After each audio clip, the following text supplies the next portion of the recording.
की न्यूज हम स्टार्ट करते हैं। आज है 2 दिसंबर 2023।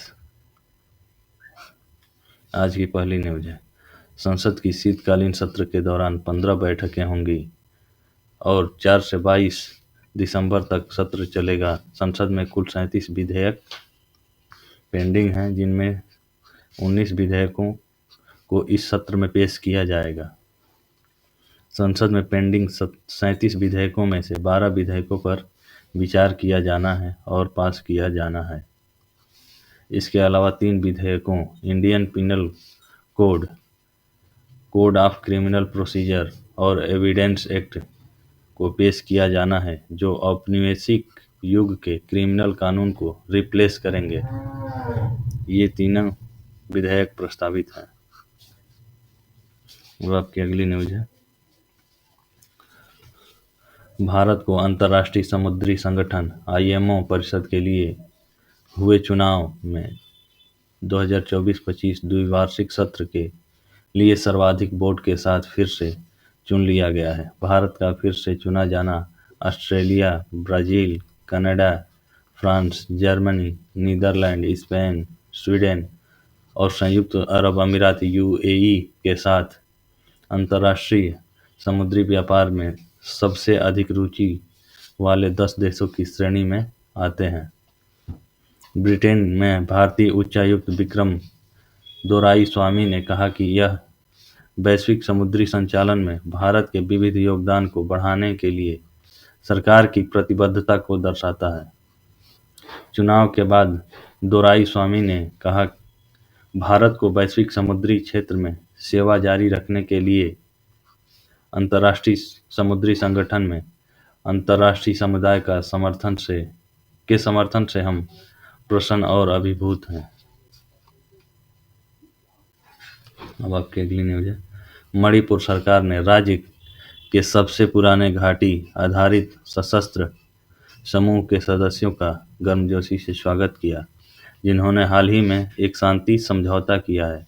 सरकार ने आशा व्यक्त की है कि रणनीतिक रूप से महत्वपूर्ण सीमावर्ती राज्यों में शांति प्रक्रिया में भाग लेने के लिए अधिक समूह हथियार डालकर इसका अनुसरण करेंगे। मणिपुर के मुख्यमंत्री N बीरेन सिंह ने एक समारोह का नेतृत्व किया और राज्य की राजधानी इम्फाल के केंद्र में स्थित मणिपुर साम्राज्य की ऐतिहासिक सत्ता के केंद्र कांगला पैलेस मैदान में सामूहिक दोपहर के भोजन का आयोजन किया। कार्यक्रम के दौरान United national liberation front UNLF के प्रत्येक सदस्य ने मुख्यमंत्री बीरेन सिंह से हाथ मिलाया। अब आपकी अगली न्यूज है, संयुक्त राष्ट्र में भारत की राजदूत रुचिरा कंबोज ने भारत की युवा शक्ति का एहसास कराया है। उन्होंने कहा कि भारत विश्व की सर्वाधिक युवा आबादी वाला देश है। भारत प्रभावशाली तरीके से भविष्य को संवार रहा है और इसके युवा संपोषणी विकास लक्ष्यों SDG की दिशा में प्रगति के लिए प्रौद्योगिकी का एक प्रभावी उपकरण के तौर पर उपयोग कर रहा है। संयुक्त राष्ट्र में देश की अस्थायी प्रतिनिधि रुचिरा कंबोज ने 1M1B सक्रिय प्रभावी सम्मेलन में अपने संबोधन में कहा कि भारत वास्तव में युवाओं की परिवर्तनकारी शक्ति में विश्वास करता है और उन्होंने कहा, हमारा मानना है कि SDG को 2030 तक हासिल करने की राह हमारी युवा जनसंख्या की ऊर्जा, सृजनशीलता और नवोन्मेष से होकर गुजरती है। अब आपकी अगली न्यूज है, भारतीय नौसेना में पहली बार नौसैनिक पद पर महिला कमांडिंग ऑफिसर की नियुक्ति की गई। नौसेना में पहली बार किसी महिला को नौसेना के फास्ट अटैक क्राफ्ट बोट की कमांडिंग अधिकारी बनाया गया। एडमिरल R हरि कुमार ने यह जानकारी दी। उन्होंने कहा कि यह पश्चिमी तट पर स्थित हमारे तेज आक्रामक जहाज में से एक है। यह पहली बार है जब हम किसी महिला अधिकारी की नियुक्ति कर रहे हैं। तैनाती से पहले महिला अफसर को योग्यता और फिर परीक्षा की सभी प्रक्रियाओं से गुजरना पड़ता है। वह शिप संभालने से पहले प्री कमीशन प्रशिक्षण से गुजरेगी। अब आपकी अगली न्यूज है। दुबई में क्लाइमेट चेंज और ग्लोबल वार्मिंग पर चल रही दुनिया के कई देशों की मीटिंग में संयुक्त राष्ट्र ने हिमालय क्षेत्र में संभावित आपदाओं की बड़ी चेतावनी दी है। संयुक्त राष्ट्र प्रमुख एंटोनियो गुतरेस ने कहा कि यहाँ पर्वत मदद के लिए पुकार कर रहे हैं और इस समय जारी COP28 वार्ता को इस पर प्रतिक्रिया देनी चाहिए। उन्होंने कहा कि यहाँ चल रही वार्षिक जलवायु वार्ता को विकासशील देशों, खास तौर पर उन कमजोर पर्वतीय देशों की जरूरतों पर प्रतिक्रिया व्यक्त करनी चाहिए जिन्हें तत्काल मदद की जरूरत है। हिमालय के ग्लेशियर खतरनाक दर से पिघल रहे हैं। लगभग लगभग 24 करोड़ लोग हिमालय हिमनदों और यहाँ से निकलने वाली सिंधु, गंगा और ब्रह्मपुत्र जैसी 10 नदियों पर निर्भर है। अब आपकी अगली न्यूज है। मानेसर स्थित नेशनल सिक्योरिटी गार्ड (एनएसजी) में आयोजित 13 दिवसीय clustered joint counter terrorism exercise 2023 के विजेता की ट्रॉफी केंद्रीय औद्योगिक सुरक्षा बल (सीआईएसएफ) के कमांडो ने अपने नाम कर लिया है।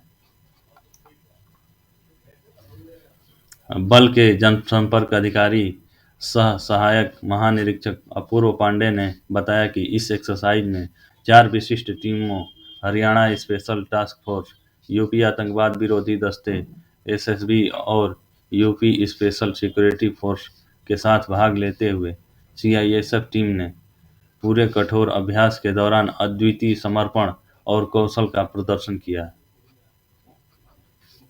अब आपकी अगली न्यूज है। भारतीय नौसेना के लिए कोचिन शिपयार्ड द्वारा निर्मित 8 anti submarine warfare shallow water crafts की सीरीज में पहले 3 जहाज़ों को लॉन्च किया गया। कोचिन शिपयार्ड लिमिटेड ने कहा कि ये जहाज़ एडवांस्ड पानी के नीचे के हथियारों और सेंसर और 80% से अधिक स्वदेशी सामग्री से लैस है। जहाज को पानी के नीचे निगरानी के लिए स्वदेशी रूप से विकसित अत्याधुनिक सोनार में फिट करने के लिए डिजाइन किया गया है। 3 जहाज़ों का एक साथ लॉन्च होना कोचिन शिपयार्ड लिमिटेड के लिए बहुत बड़ी उपलब्धि है। परियोजना का पहला जहाज नवंबर 2024 तक डिलीवरी के लिए तैयार करने की योजना है। अब आपकी अगली न्यूज है। भारत के पास दुनिया का सबसे बड़ा थोरियम भंडार है और तमिलनाडु के कलपक्कम में स्थापित किए जा रहे पहले थोरियम आधारित परमाणु संयंत्र भवानी के साथ इस संसाधन के अधिक से अधिक दोहन की आशा की किरण जगी है। परमाणु ऊर्जा राज्य मंत्री जितेंद्र सिंह ने यह जानकारी देते हुए कहा कि यह पूरी तरह से स्वदेशी और अपनी तरह का पहला थोरियम आधारित परमाणु संयंत्र होगा। अब आपकी अगली न्यूज है। ब्रिटिश संसद में पेश किए जाने वाले विधेयकों को परखने वाली हाउस ऑफ लॉर्ड्स की एक समिति ने भारत को ब्रिटेन की विस्तारित सुरक्षित देशों की सूची में शामिल किए जाने पर चिंता प्रकट की। भारत के इस सूची में होने के कारण अवैध रूप से ब्रिटेन में प्रवेश करने वाले भारतीय शरण नहीं पा सकेंगे। हाउस ऑफ लॉर्ड्स की बहुदलीय सेकेंडरी लेजिस्लेशन स्क्रूटनी कमेटी ने राष्ट्रीयता, आवर्जन एवं शरण अधिनियम 2002, सुरक्षित देशों की सूची में संशोधन अधिनियम 2024 पर गौर किया और जारी हुई एक रिपोर्ट में बेबुनियादी मानवाधिकार दावे से निपटने पर लक्षित नीति की अहम सूचना के नहीं होने पर प्रश्न उठाया है। अब आपकी अगली न्यूज है। रक्षा राज्य मंत्री श्री अजय भट्ट संयुक्त राष्ट्र यूएन शांति वाहिनी मंत्रालय बैठक में भाग लेने के लिए 5 से 6 दिसंबर 2023 तक घाना के आकार की आधिकारिक यात्रा करेंगे। संयुक्त राष्ट्र का शांति प्रचालन विभाग और घाना गणराज्य के बैठक के मेजबान हैं। संयुक्त राष्ट्र शांति वाहिनी मंत्रालय बैठक का उद्देश्य संयुक्त राष्ट्र शांति वाहिनी के सामने आने वाली सुरक्षा और प्रचालन चुनौतियों का चुनौतियों पर ध्यान देना और विश्व भर में तैनात इन मिशनों के लिए समर्थन जुटाना है। संयुक्त राष्ट्र के विभिन्न शांति वाहिनी मिशनों में अधिकतम संख्या में सैनिकों और उपकरण भेजकर भारत हमेशा से आगे रहा है। तो आज की न्यूज़ हम यहीं समाप्त करते हैं।